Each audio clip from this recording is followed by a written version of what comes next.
MPLS atau di kampus disebut dengan ospek adalah aktivitas yang tidak penting dan tidak berguna. Kalau modelannya itu lu disuruh pakai atribut konyol dan berkiblat pada senioritas.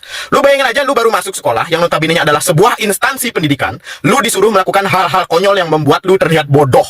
Bayangin aja sekarang MPLS disuruh pakai name tag segede gaban, pakai topi-topian, dan lu disuruh nyanyi-nyanyi nggak jelas, joget-joget dan diupload di TikTok. Apa yang mau dibanggakan dari itu gitu loh? Yang ada siswa-siswanya jadi bahan olok-olokan dan dijadikan bahan meme di sosial media gara-gara tugas MPLS goblok ini. Melihat wajah mereka aja kita udah tahu kalau mereka itu terpaksa melakukan hal tolol tersebut karena ya mereka nggak bisa apa-apa. Karena siswa-siswa baru ini mungkin diancam ini itu, diancam nggak lulus dan sebagainya gitu. Gue tahu tujuannya itu untuk mempromosikan sekolah. Tapi kalau lu mau mempromosikan sekolah, ya jangan seperti itu ya. Yang ada siswa-siswanya atau bahkan sekolahnya bakal diolok-olok. Beneran. Kalau memang mau promosiin sekolah di sosial media, kenapa nggak dengan cara yang positif? Contohnya, siswa baru ditugaskan untuk sosialisasi ke tetangganya atau ke lingkungan sekitarnya tentang bahaya judi online atau bahaya merokok, atau mengajak mereka untuk peduli lingkungan. Bisa dengan media poster, ataupun yang lebih sederhana menyanyikan lagu nasional atau lagu daerah, ataupun membuat satu karya seni, itu misalnya ya.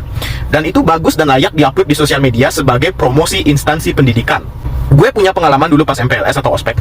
Satu angkatan disuruh punya alat tulis yang sama, harus pakai sepatu yang mereknya sama, dan lain-lain. Katanya dilakukan untuk melatih kekompakan. Satu salah, semua kena hukuman. Yang lagi-lagi adalah teori yang tolol. Emangnya kalau temen lu misalnya ngerampok terus di penjara, lu yang nggak tahu apa-apa rela masuk penjara juga? Kan enggak, bego. Dan buat senior-senior nih yang petantang petenteng hebat bisa melakukan perpeloncoan terhadap siswa baru, lu tuh sampah. Lu masih minta duit sama orang tua, nggak usah jemawa kayak gitu. Lu belum jadi apa-apa.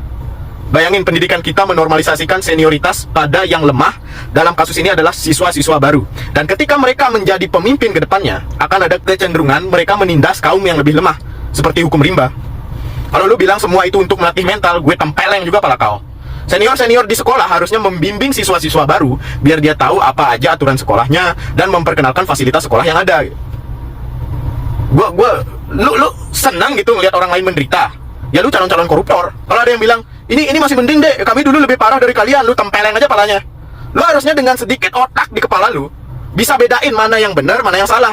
Bukan yang ngelanjutin hal yang lu tahu itu salah, tapi karena turun-temurun lu ikutin. Goblok itu namanya. Ya, gue tahu gue bukan siapa-siapa, gue tahu bukan ahli di bidang pendidikan dan lain-lain, tapi secara logika aja tuh ya, itu tuh udah salah. Gimana tanggapan lu?